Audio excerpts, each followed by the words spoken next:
Welcome, one and all, to another episode of Pacific 4 and 4 episode reviews. I'm your host, Mike, and tonight on this live edition of Pacific 4 and 4 episode review, I am going to be giving you my honest thoughts, opinion, reaction, review of the season finale for Star Trek Discovery's third season. That Hope Is You, Part 2. Wait a minute. Wait a Part 2? At the end of the season? And Part 1? At the start of the season? Okay. Okay. I can't recall any series, Star Trek, non-Star Trek television series, where you've had a part 1 of the episode in the very start of the season, the very first episode of the newest season, and then part 2 doesn't show up until the very end of the season? Okay. Yeah. Oh, all right. I guess that's how they do things now. I don't know. But anyways, it's the season finale of Star Trek Discovery. That Hope Is You Part 2, and in this episode, it starts off on the Kaminar ship, and it's still Saru, Dr. Kolber, and Sukal, and they're talking about the burn and about how Sukal started the burn, was the cause of the burn, and in this episode, he learned that the reason why he caused the burn is because the radiation inside the nebula that they're in infused with his DNA, and that's what caused the burn to begin with at the start. But let me just say this, and I know a lot of people don't like the way I do my episode reviews, but you'll just have to get used to it. But let me say this: anyone who who's been through school, been through science class, knows that sound cannot travel through the vacuum of space. No way whatsoever. It can travel through an atmosphere, but it cannot travel through the vacuum of space. So I still say that the cause of the burn is a bunch of, you know, bunch of bad writing. I could say something else, but nah, I'm trying to keep myself from cursing in this review, and it's not easy, but I'm practicing restraint. But anyways, that's happening. Dr. Culver even mentions in this episode that because of Tukal's last outburst, things have gotten a lot worse. Adira shows up. She beams down from Booker's starship with the medicine that they need so they don't get killed by the radiation. And she basically looks like the ultimate warrior.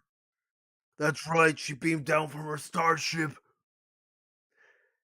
and gives them the medicine that will buy them some time while Mikey Burnham and the crew deal with Osira and the Emerald Core, the Emerald Chain, Emerald City, deal with that group, Osira and Zara, and also Kenneth Miller. I forget his character's name, but I'm just gonna use the actor's name. But anyways, Michael Burnham is brought to the bridge and told that she's gotta help Osira accomplish her mission, and that's to leave Federation headquarters. And what ends up happening is Admiral Vance ends up talking with Osira after Michael Burnham convinces Osira to open a channel and let Michael Burnham speak to Admiral Vance. And Admiral Vance is directing traffic as far as the Federation starships that are shooting at Voyager. I'm sorry, at Discovery, but Voyager's Voyager's namesake is firing at Discovery along with some other ships, and I'd say there must be some kind of power drain on those ships because they're not doing hardly any damage. Oh yeah, there's some explosions on the bridge, and there's fire, and some of Osiris guards that get killed, but they're not really inflicting any sort of damage.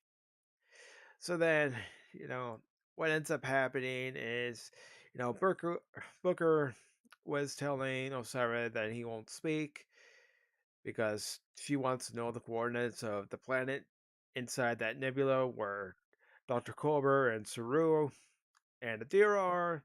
And of course, Booker doesn't want to give it up. And Michael Burnham, like I said, has them open a channel to Starfleet headquarters.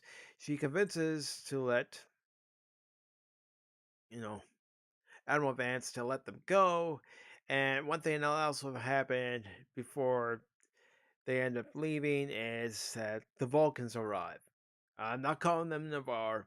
I'm calling them the Vulcans because they're still Vulcans to me. So, long story short, they end up jumping to warp along with Osiris' ship, the Viridian, and uh, just trying to get through this review. And it's the last one I'm doing for this show. Just trying to get through it. Anyways, they end up going to warp, both the Viridian and Discovery, and Michael Burnham, along with Cleveland, Osara, and Zara, are taken to sickbay because they're going to be using some torture techniques to get the information out of Booker, and Michael Burnham's there to try to convince them, basically convince Booker to give up the information. And so they have the neuralizer on his head, and he's going through pain. Michael Burnham manages to enact a plan where force fields come up, protecting her and Booker. They end up going through a turbolift, and what ends up happening inside that turbolift is, there's a fight, there's a skirmish. But one thing that bugs me about the turbolift in this series, and it's bugged me since season one, is the fact that the turbolift shaft is bigger than the entire ship. There must be bigger on the inside technology, just like in Doctor Who on this show and on Federation starships, to allow the turbolift shaft to be as big as it was. I mean, it's ridiculous how big this turbolift shaft is. When we've already seen how big a turbolift shaft is in Star Trek V, The Final Frontier. And I believe it was Ensigns of Command, or it could be another episode. Uh, but it's the one where the Enterprise, and this is a Next Generation episode, not TOS, but this is a Next Generation episode where Troy's in command on the bridge with Chief O'Brien and Ensign Rowe. Meanwhile, Worf's in 10 forward with Keiko. It's when Keiko gives birth to Molly. Meanwhile, Captain Picard's with 3 kids, and we all know in the beginning Captain Picard didn't like kids, and they've seen Verjak, and Captain Picard's ankle is twisted, but they still have to climb up the ladder and the turbolift shaft so they can reach the bridge. And we all know that turbolift shafts aren't very big, but in Discovery, in season one, and in this episode, they're huge. They are huge. They're gigantic. The, they're large and in charge, I guess. So I don't know. But anyways, there's a fight between Sarah and Cleveland Booker. Michael Burnham's on top of this turbolift because why? Because she's trying to get to the computer core, to the main computer core, to reset the Admiral Core computer and bringing Discovery's main computer core back to factory default settings. So, there's a fight between Zara and Booker. Booker, ends up fighting off Zara and some Emerald Core regulators and ends up killing Zara after he kicks him out of the turbo lift after Zara insults Booker's cat. And Booker says that his cat's a queen. Well, of course, female cats are known as queens. And, Mikey Spock is on top of this other turbo lift, and she manages to override the turbo lift doors, opening it, and manages to get inside said turbo lift because of a convenient handbar allowing her to kick one of the Emerald Core guards. But also, what ended up happening before that is Booker and Michael Burnham get on top of this turbo lift that they get into after leaving sickbay, and they're on top, and then they end up shooting the glass that separates the turbo lift from the rest of the outside of the shaft, and they end up going down and into the turbo lift. But here's my question. In the last episode, Michael Burnham got stabbed in the thigh on the left side. Yeah, she fused it, but without any pain medication, that sucker would hurt like a son of a bitch. But anyways, get back to Michael Burnham. She makes it to the main computer, and once inside the main computer, she kills one of the guards while Cyrus is there waiting for her, and they end up having a fight. They end up trying to shoot each other in close combat, and of course, the shockwave knocks them both back. Osira ends up knocking Mikey Spock into the computer core, which engulfs her.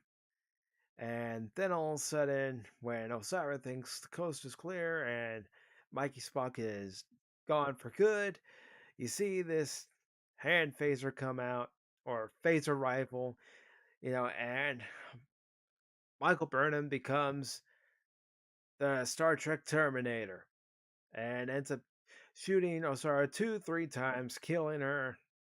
And then she goes to different sections of the main computer core and puts in what look like 8-track. I know they're data tracks, and puts those in to start the reset process. And then she puts in her authorization code after, staring at the one computer core for what seemed like forever, and starts giving in her authorization code, gamma, echo, epsilon, and Sierra. Well, anyone who knows the NATO photonic alphabet, which you can see right here, right here. It's going to be right in front of me. Try to get my hand out of there. But you see that? You see any epsilon on that? I don't think you do. I know you don't. Because there is no epsilon. As you can see, I'm going to bring it up one more time. One more time. You've got Alpha. You've got Bravo. You got Charlie. You've got Delta. You've got Echo. Foxtrot. Golf. Hotel. India. You have Juliet. And sorry, it threw me off. You've got Kilo. You got Lima. You've got Mike. And you've got November. You've got Oscar. You've got Papa. You got Quebec. You got Romeo. You got Sierra. You got Tango. And of course, you have Uniform, Victor, Whiskey, X Ray, Yankee, Zulu. Nowhere on this. Nowhere in the NATO photonic language. Do you have an epsilon?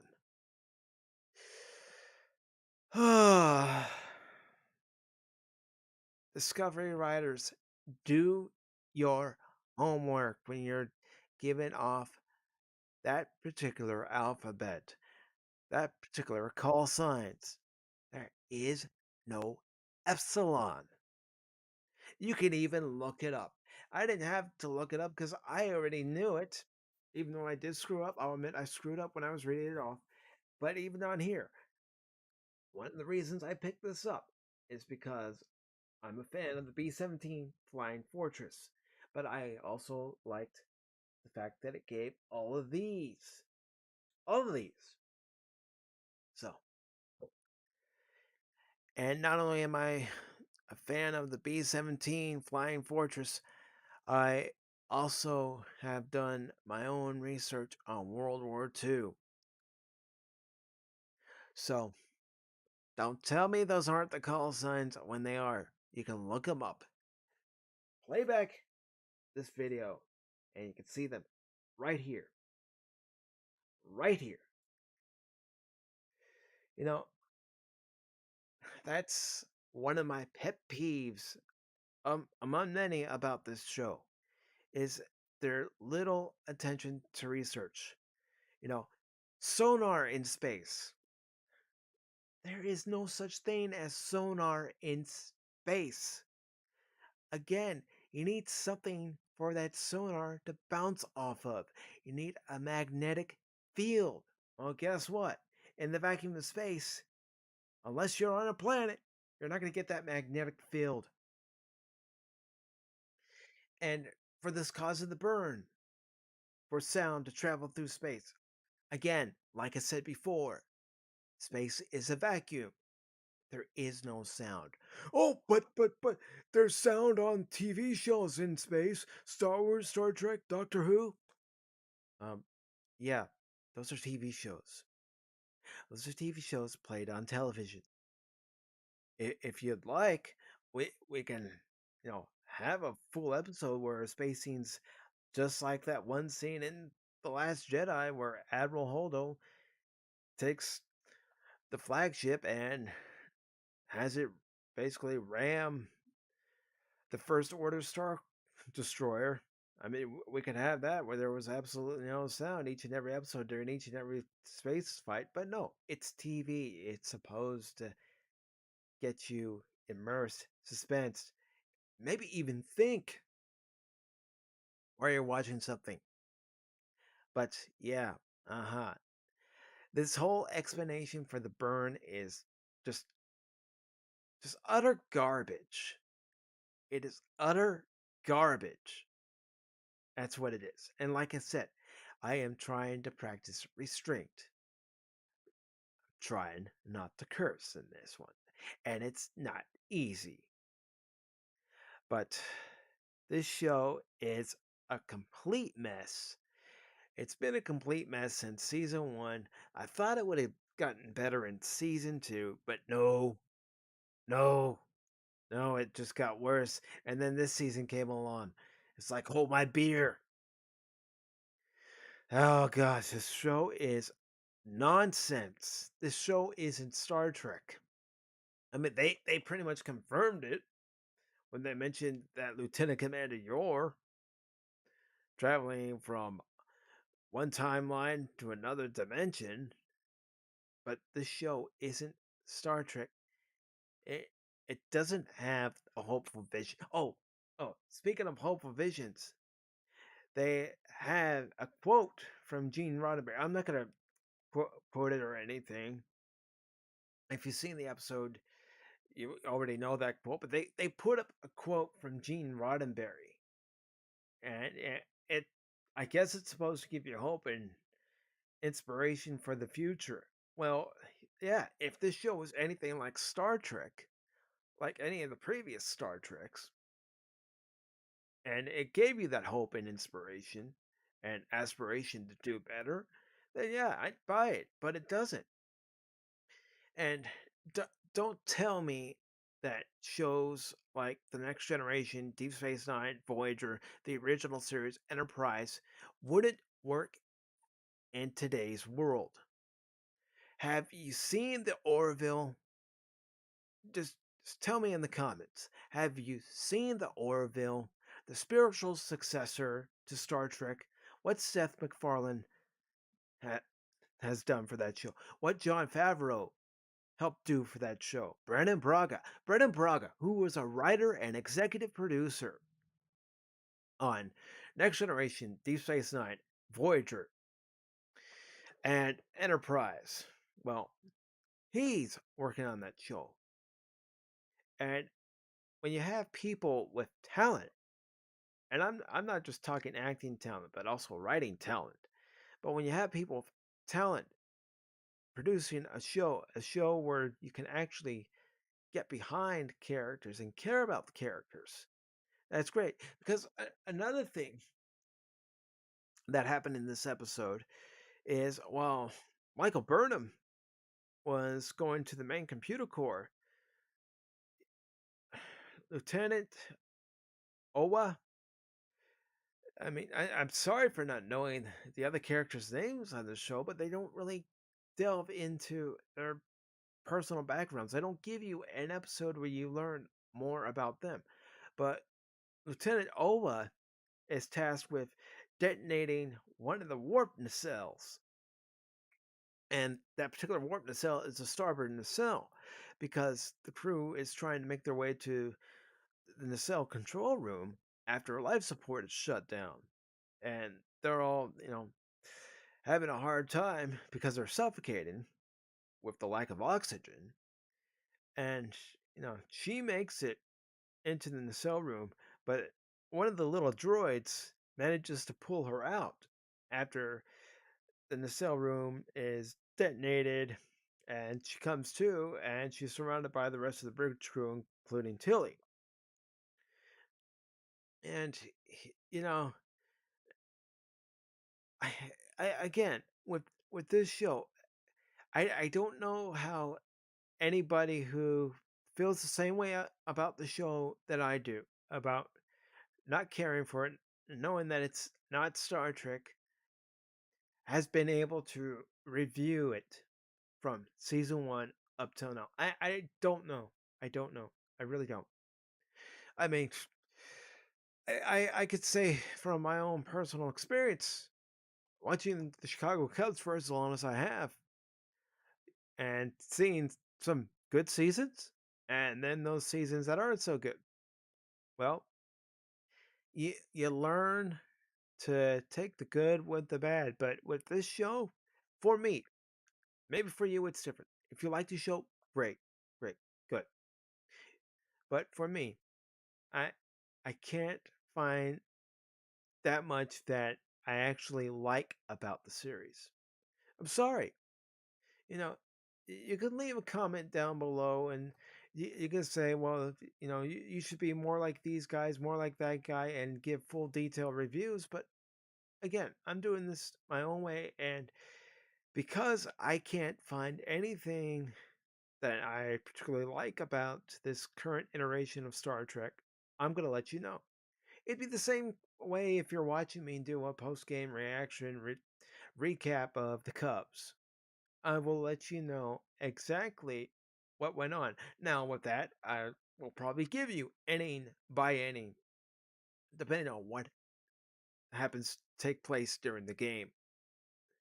You know, going back to game two of the wild card series, seeing that you had Yu Darvish in his final appearance for the Chicago Cubs before being traded to the Padres just a mere week ago. But, Yu Darvish deserved better. Yet he got no run support. The Cubs had scoring opportunities in the fourth and fifth innings of that game and couldn't cash in. Ended up losing that game 2-0. And you want to know why I still remember that? It's because that game had my interest, my invested interest. The show, it doesn't have my invested interest, but I was committed to reviewing the show for this season, no matter how bad it got. I was hoping going into this season that the show would change my mind about it, and it hasn't. It really hasn't. And you can knock Enterprise all you want, but even Enterprise has some good episodes. And, you know, one of those good episodes was in a small part in a Mirror Darkly. Yeah, and that still, has its issues.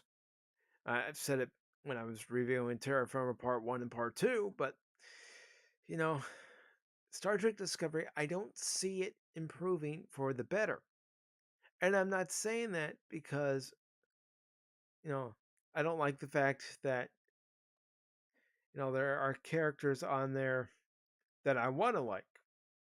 I'm saying that because the writing on this show is terrible and it is nothing to do with Star Trek. Oh, yeah, you could throw in a reference here or there, but where's the relevance? If you're going to have a reference to something that happened to, a previous Starship crew on a previous Starship series, then let's have some relevance involved. But this show will just, throw out a name. And even in this episode, you know, Michael Burnham was told while in sick bay that this isn't a no-win scenario for you when it came to getting the information from Booker as far as where that nebula and where that planet were located. And she says, I don't believe in those. Okay, we know that's a reference because Kirk himself in The Wrath of Khan said he doesn't believe in no-win scenarios, especially when it came to the Kobayashi Maru. So, this will be my final review for Star Trek Discovery. Will I ever go back to this series? Well, never say never. But at this point, I have no plans whatsoever to ever revisit this series at this point in time. But like I say, especially at the beginning of every Pacific 4 and 4 episode review, that the views and opinions are mine and mine alone. Over the period of time, my view of this series could change. I mean, it's happened with Babylon 5. I wasn't the craziest Babylon 5 fan, but now I appreciate it more than I did when it originally aired. If you want an example, yeah, it wasn't Star Trek. It wasn't supposed to be Star Trek. It was supposed to be its own. And, even though you hear that J. Michael Straczynski did pitch the idea to Paramount, and a lot of people do speculate that that's how they being the producers and you know the higher ups at Paramount got the idea for Deep Space Nine. But at the time when Babylon 5 was airing, I didn't like it. Didn't like it. I just didn't care for it. And I I didn't care for it because at the time it wasn't Star Trek. And I was Star Trek first, everything else, including Star Wars, after Star Trek. But, as I've gone back, I appreciate the series a lot more than I did. And maybe that'll happen with this series, but I, I I'm not gonna hedge any bets on that. I'm really not. And you know, as far as other Pacific 4 and 4 episode reviews, well, I already gave you my first impression of Cobra Kai, which I love that series because that series not only has good acting, which you have a lot of questionable acting with Discovery, but it also has good writing, good storytelling, which Discovery does not. I mean, I I've watched all 30 episodes of Cobra Kai, and it didn't take me to the second season to like it. It didn't take me to the third season to like it's happened with some Star Trek series. From the first season all the way to the third season. I, I'm hooked. I can't wait to see season four. Once it's gone into production, post production, and then it's finally released, I cannot wait to watch those episodes. But as far as the next thing I'm going to be doing on Pacific 4 and 4 episode review, I am going to give a series impression, just like I did with Cobra Kai, of part one of the Transformers War for Cybertron series. And it's going to be Transformers Wars for Cybertron Siege, and then going into Earthrise. And the reason why I'm doing that is because I grew up with the original Transformers, as I mentioned before. And, you know, I'm going to rewatch the series again because I've only watched it once, but, you know, I was doing other things, so I wasn't really paying attention to it. So I'm going to give a review of that. And then I'm going to start from season one. And the reason why I need to do that is because I started and then I stopped. I need to just start all over again. Is I'm going to start from season one, get all the way up to season five, so I can, be caught up with the Expanse. From what I saw of the season episode ones that I watched before I stopped watching, it's a very good show. It's different. It is different from any other sci-fi series, but I will be giving my overall impression of The Expanse. Will I find other series to review? Yeah, I will, but I'm not gonna cards all at once. You'll just have to come back to the channel and see what's posted. And I do appreciate each and every one of you who have already subscribed to the Pacific 4 and 4 YouTube channel, and to those of you who have followed the Pacific 4 and 4 Twitch channel. I appreciate each and every one of you. Some of you may like these reviews, some of you may not like these reviews, some of you may like the gameplay, and vice versa. But I appreciate each and every one of you. And if you haven't subscribed to the YouTube channel or followed the Twitch channel, please consider doing so. I'm going to do what I can to improve the content on this channel and give you better content and different content. It's still gonna consist of episode reviews, movie reviews, and gameplay videos, and maybe some WWE videos that I have to put together still. But it's mainly gonna be you know that content, and then of course during the regular season, it's gonna be the box score where I'm gonna be giving my recap and reaction to the latest Chicago Cubs game. So that's what's going to be coming up. There, like I said, there's going to be more, but I'm not going to show you all my cards at once. But as far as Star Trek Discovery is concerned, it definitely needs new writers. It definitely needs new showrunners. And we need to learn more about these characters. We have so little information on these characters on the show that it, it it's sad, really. It's sad how little information we've actually gotten about each and every one of these characters. You know, have an episode or two per season where it's centered on one or two characters instead of the same central character each and every time.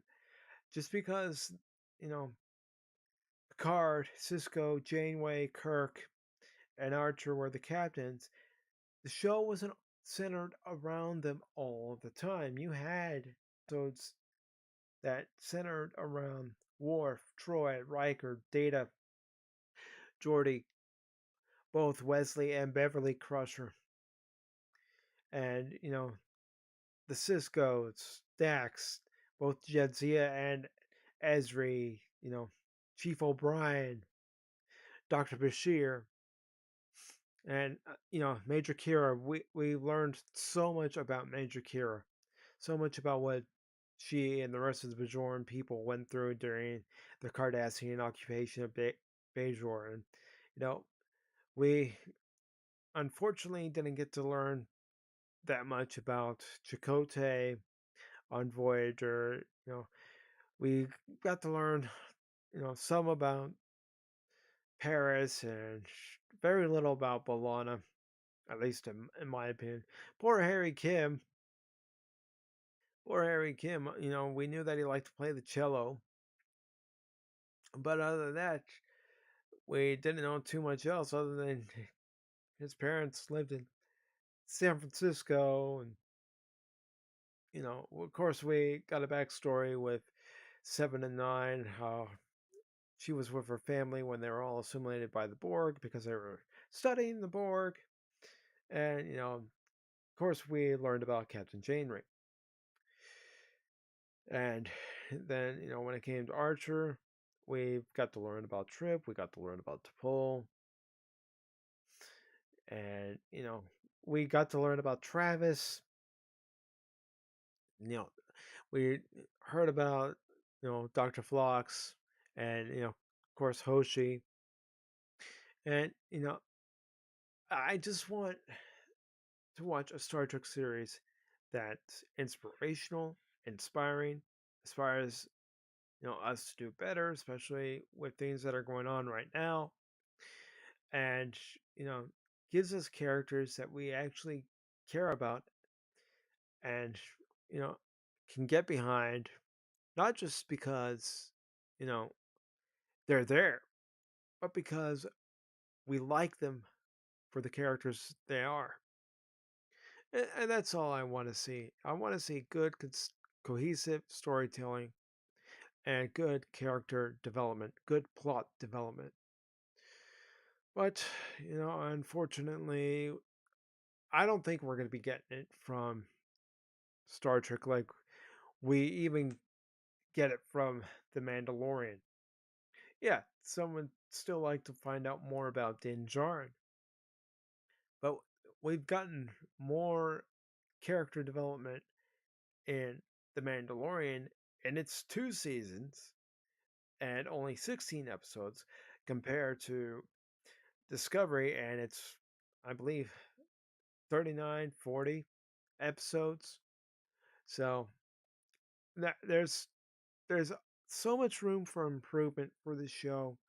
Just like I want to improve content on this channel, but you know, these people are supposed professionals, and I would like to see better improvement in the writing and the character development. And this is me being pessimistic. I don't think we're going to see it. I think the Cubs have a better chance of winning another World Series this coming season than seeing Discovery improve in its fourth season. And yes, its fourth season has been greenlit. It is going into production shortly from what I've read online. So, you know, there's that.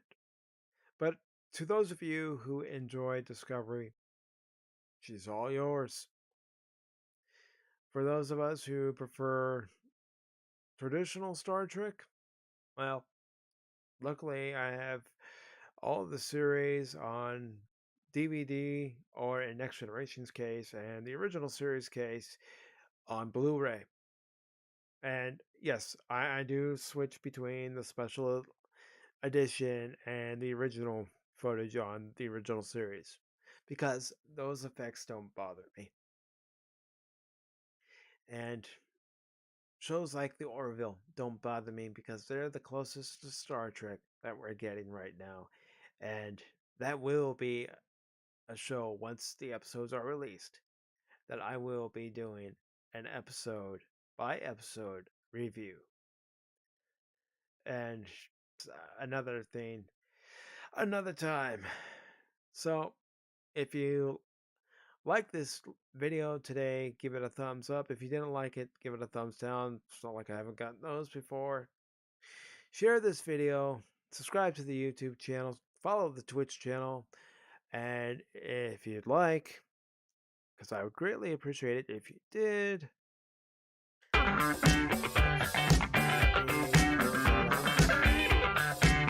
show here. You can follow me on Facebook, Instagram, and Twitter on social media. And until then,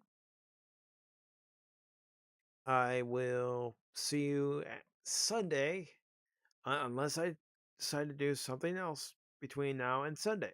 But Sunday for Sunday Night Frontiers with myself and TKO. What will we be doing this weekend? Will we be doing more Total War Attila, or will we be doing Star Trek Online? Well, I'll just have to tune in to see, won't you? Thank you all for watching. I appreciate you all being here. Have a good evening, good night, and take care.